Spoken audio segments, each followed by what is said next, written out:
Hey there, Georgie here with Ukraine Matters. We haven't done an update in a while, so today we're going to be going all across the front line and discussing what's the situation over there, because Russians are finding new and exciting ways how to end themselves quite fast.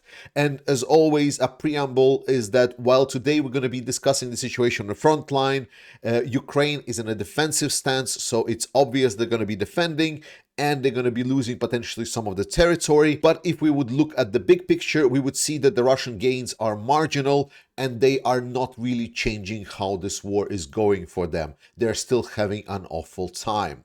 So we start with the Kursk area. In Kursk area, this is where North Koreans are engaged and Ukrainians are reporting interesting things.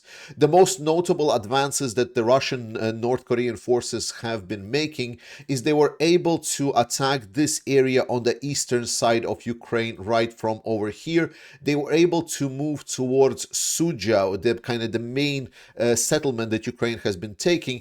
And the problem with that is that they kind of went over the area with little to no settlements, so there's nothing to kind of gain foothold in. There are certain problems for the North Koreans and Russians to advance in this area because of the terrain features, but in general, their initial advance was mostly done to cut out the gray area that Ukraine has been controlling. They're still yet to contest any major settlement that Ukraine has been controlling.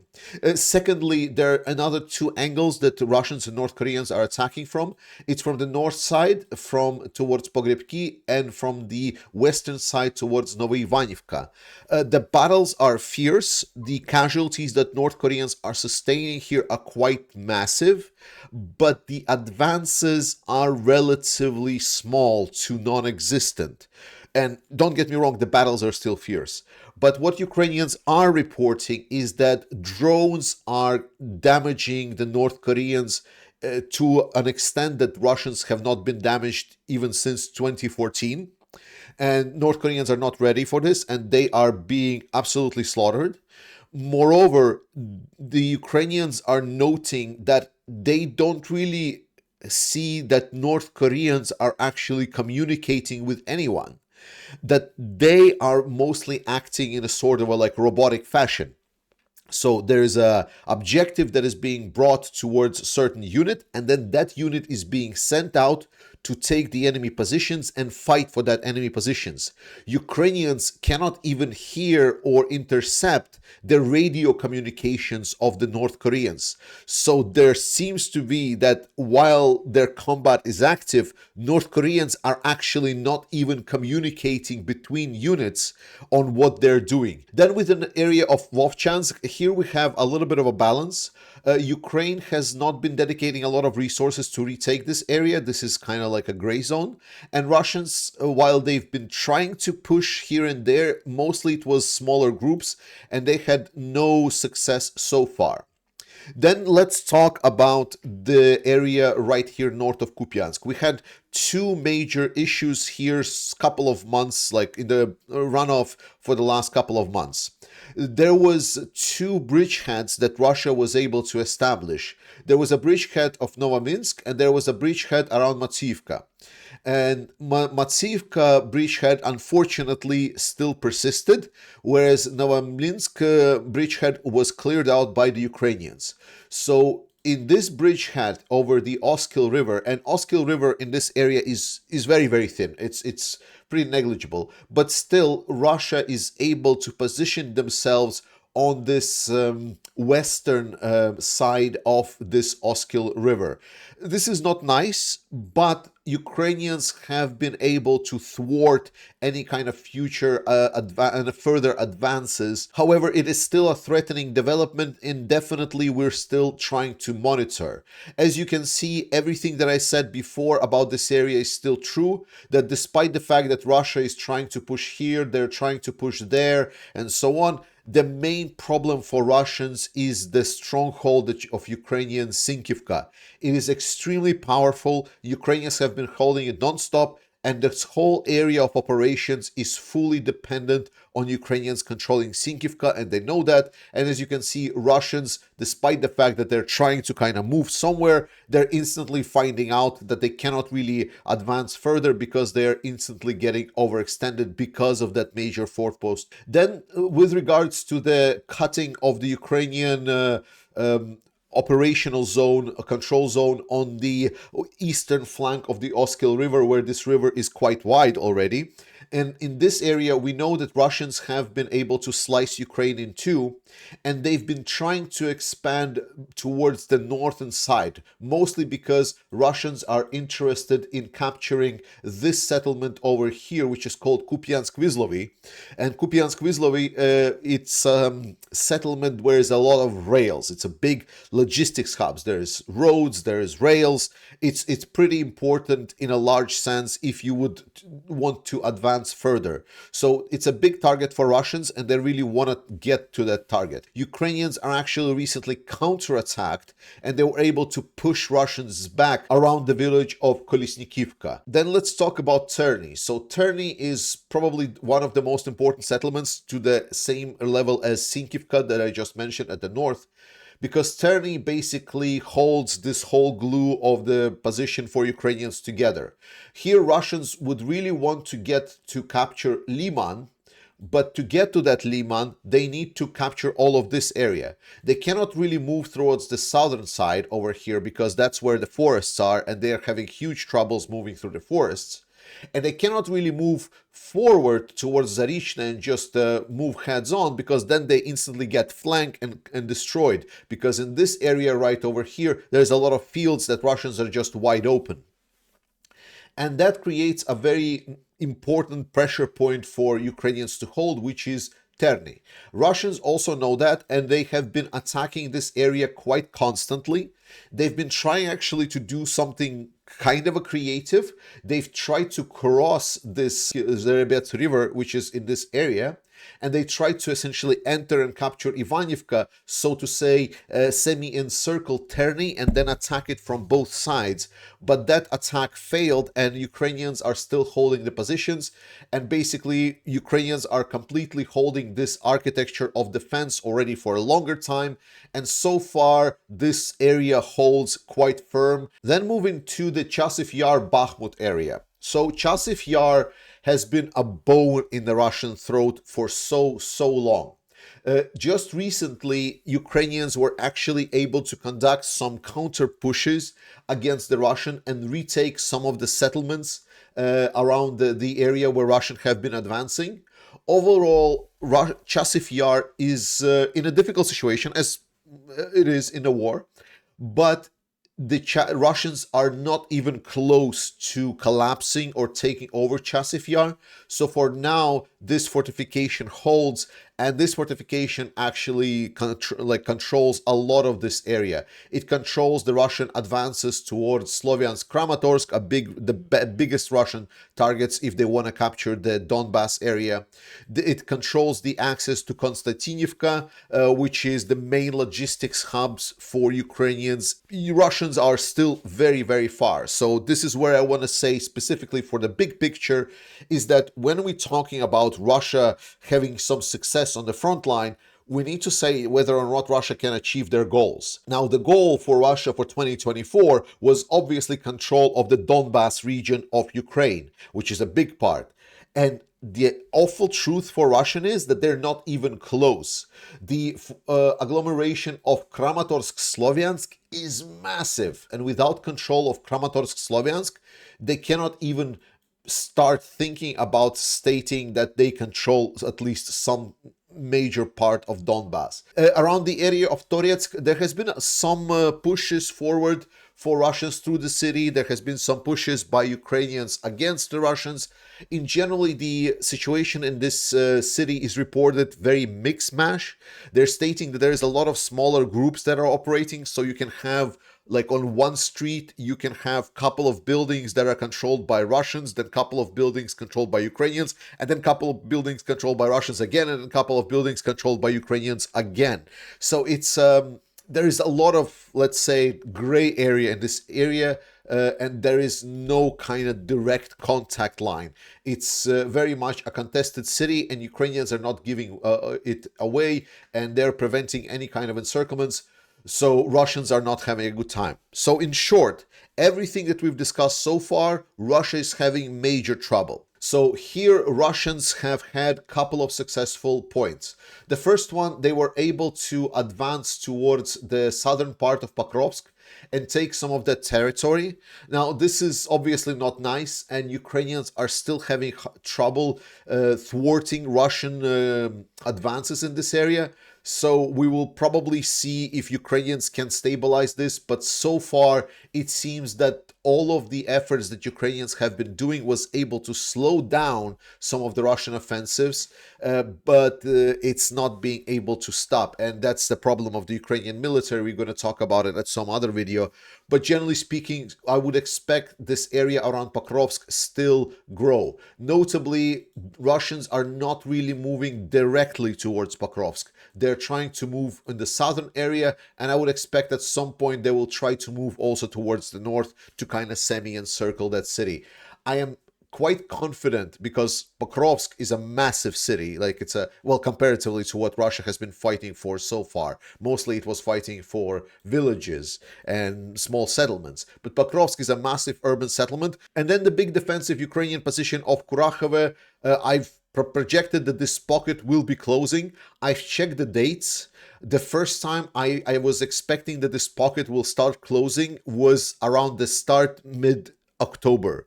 So we're now at the end of December and the pocket still exists. Even right now, some of the Russian Z correspondents are stating that Ukrainians are still controlling some of the western parts of Kurakhove. Again, I'm expecting Ukrainians to go out, but essentially Ukrainians have been overholding this area for more than 2 months of compared to my expectations and actually a lot of the other analysts of expectations.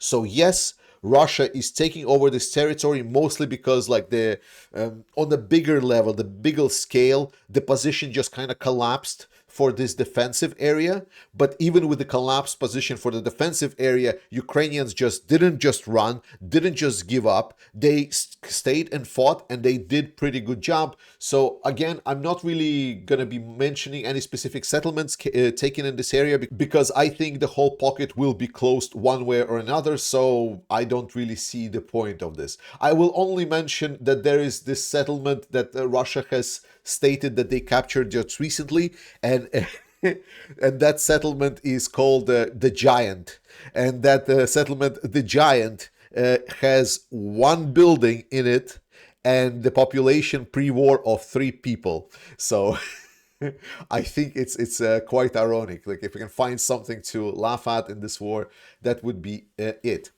The situation around Velyka Novosilka is still very tough. It's very unfortunate for Ukraine, but it was somewhat expected because the flank of Velyka Novosilka and what held it together was the Vuhledar area, was the ability of Ukrainians to control that settlement. After that settlement fell, after the everything else started falling in this area, to be honest, it was kind of expected that Velyka Novosilka is going to be there on the front line. So right now, the big fight is happening on the northern side for Novi Kamar. And Novi Kamar is basically what will kind of determine whether or not Velyka Novosilka will stay and go. Right now, we see their back and forths on the reports whether or not Ukrainians are controlling the settlement or not. There has been also a little bit of a drama here around Makarivka, but it was almost an encirclement of Ukrainian forces, but Ukrainian forces were able to exit Makarivka and they were able to move back towards prepared positions. Velyka Novosilka is still in a very difficult situation, so we should not be expecting things to get better. Additionally, Russians have been talking extensively recently about the possibilities of capturing Kherson. Now, while a lot of the Western and other medias are talking about this and taking this seriously, I personally think this is like a propaganda operation that they just want to maybe for Ukraine to move the troops around to kind of get people uneasy. because despite the fact that the Dnipro River right now is not as wide and deep as it was before because of the Kakhovka Dam being blown up by the Russians, in general, the Russians don't really have a good way to move towards the northern side of this area. And that is a big problem. Now, there is a lot of activities around the islands all across Dnipro River. Russians are using smaller boats to kind of try to get into these positions. And so far, it is only causing Russians to be dismantled in the most unsettling ways that you can see on cameras. But overall, we should not, I am not very afraid for this area to be captured by Russian. I definitely think that the biggest threat in this area so far, and it still is the Russian shelling and artillery work. And there is unfortunately no salvation against it for now. Let's also briefly discuss what Ukraine needs to win this war, specifically the weapons, because there's some pretty good news. It took nearly 2 years, but the German-made Leopard 1 tanks have finally started arriving in large quantities to Ukraine. Thank you, finally, Germany, and thank you to all of the countries that have financed this procurement, refurbishment, and delivery of Leopard 1 tanks to Ukraine. Remember, Ukraine right now is in attrition warfare, so they just need more stuff always coming all along. So I know Leopard 1 tanks are not the best tanks whatsoever, but they are better than nothing. And this is kind of overall a good moment to talk about the other things. Now, I've seen Paul on the Combat Veteran Reacts channel. By the way, you should subscribe and check out his channel. It's absolutely amazing. Love his work. He talked about this article over here about EU to produce 2 million artillery shells in 2025. He talked and analyzed the outlook for the weapons production in the European Union, and I feel he missed a couple of important points.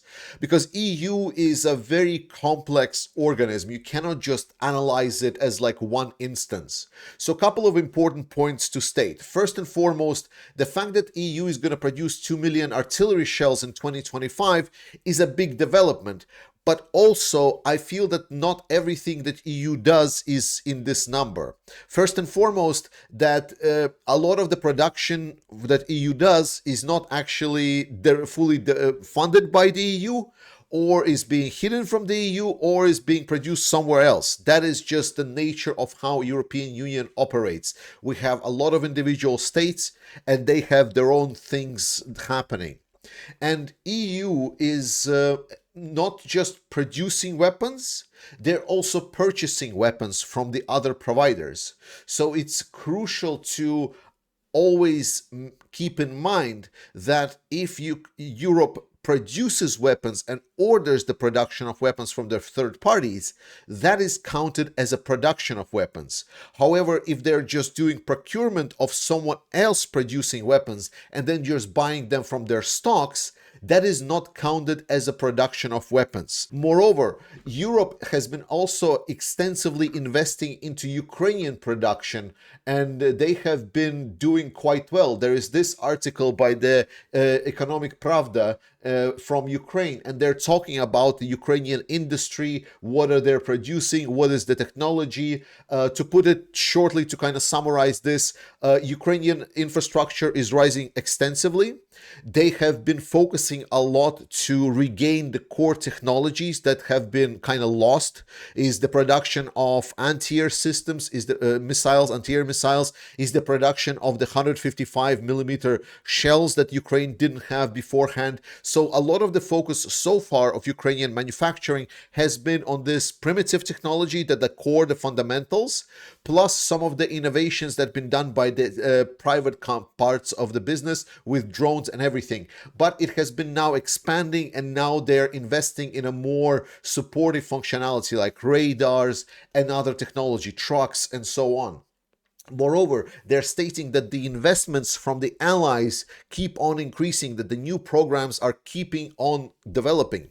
And Paul made an argument in this case stating that for EU to grow production is going to be very expensive, that it's going to be really, really bad for European Union to start building factories and make production inside of European Unions just because it's going to be very, very expensive. But there is already a solution for that, which is Ukraine producing the weapons and ammunition themselves, and we are just financing it. And it's a great supplement, and it's been expanding extensively. Moreover, I want to point this graph. So this graph is from German aid to Ukraine guys that are analyzing this, or a guy. I don't know how many people they have. And they have been putting numbers of artillery shells deliveries from Germany to Ukraine. And I think this is a good representation of general military support. Like, not precise, but we're here trying to see the trend. So the first thing that you need to notice here is that from the start of the war, I'm going to move myself here just a little bit, that from the start of the war, only up until like 2024, we have seen like there is very, very low things happening. This is where the European Union was pulling stuff from their stocks, where they're trying to produce something from the few weapons factories that they had, and that's exactly what was happening. And in the meantime, they've been investing to open new factories, new facilities. They've been investing to some other possibilities to develop more weapons. And that is the period where I was stating that Ukraine needs, and I stated from 2023, that Ukraine needs at least 2 years for Europe to ramp up, to start delivering more and more ammunition, so they can start being an actual player on the stage. And in 2024, when you look at 2024, you can actually see that compared to what was done previously, only the 2024 alone is almost double that. That the deliveries have been skyrocketing. Now, I'm not sure specifically what was counted, because potentially some purchases were counted here as well. So maybe it's not only production, because it's counting deliveries. But I think this is a generally great example showing that there is a big rise in production capabilities of the European Union and European weapons manufacturing. And that is great news for Ukraine. So, long story short, I am very optimistic by looking at this graph that after 2 years of trying to figure out the things out, we're finally seeing the line go up, and the weapon deliveries are being larger and larger as we go along. As for the economic perspectives of the European Union, Paul also looked at some of the data from the aggregators about the economy of EU, but unfortunately the economy of EU doesn't really work as an aggregator, because as I said, it's a bunch of individual states, so we actually need to look at state by state level. It's much better to read some kind of a forecast paper such as like this one. So if you want me to make a review of this paper and go over the countries, let's talk about it, write it in the comments, and I'll see if I'll make a video about this. It's going to be very nerdy though. And to wrap it all in a positive note, I'm going to show you 2 Russian propaganda videos that are extremely ironic, and they're all timed with the New Year's coming up. The first one being Russians are shooting down the Santa Claus, which is obviously the irony is that Russia just recently shut down the Azerbaijani civilian plane, and a lot of people died, unfortunately, because Russia is a terrorist state. And then the second video is showing how bad Europe is going to be doing, because Russia is going to freeze them all to death. It's an old video, but it's a good one, so I hope it puts a smile on your face. And finally, if you have the will after you smile, check out the link below and support the Ukrainian Armed Forces in our fundraiser so we get more trucks to the unmanned aerial systems forces of Ukraine. I love you guys. Slava Ukraini, and I'll see you next time. Ho, ho, ho! Hi, Russians! Here are your presents! Happy New Year! Holy shit!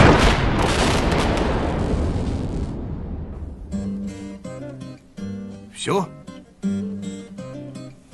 Все. Цель уничтожена. Правильно.